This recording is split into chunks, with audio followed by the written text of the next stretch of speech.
Des frappes massives ciblant les infrastructures militaires ukrainiennes ont été menées par l'armée russe, marquant une nouvelle intensification du conflit. Selon le ministère russe de la Défense, les attaques ont touché des aérodromes militaires, des ateliers de fabrication et des sites de stockage de drones, paralysant une partie des capacités stratégiques de Kiev. Abonnez-vous et partagez cette vidéo pour suivre chaque développement de cette guerre complexe. Les forces russes ont mobilisé des moyens variés, allant de l'aviation tactique aux attaques de missiles, pour mener à bien cette offensive coordonnée.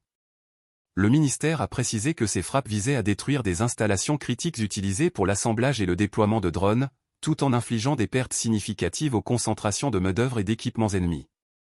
Pas moins de 152 cibles auraient été frappées à travers différentes régions ukrainiennes. Sur le plan aérien, les systèmes de défense russes ont affirmé avoir intercepté 3 bombes guidées Hammer, 12 roquettes HIMARS et pas moins de 95 drones ennemis. Une capacité défensive mise en avant par Moscou pour justifier sa maîtrise stratégique dans les zones de conflit. Ces frappes s'inscrivent dans une stratégie plus large, selon laquelle la Russie riposte aux attaques ukrainiennes contre des cibles civiles en intensifiant ses frappes sur les infrastructures critiques de l'Ukraine.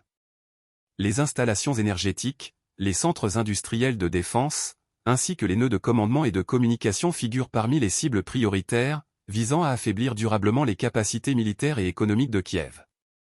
Le bilan de ces opérations reste difficile à vérifier de manière indépendante, mais il est clair que ces actions renforcent la pression sur l'Ukraine, déjà confrontée à des défis colossaux pour maintenir sa résilience.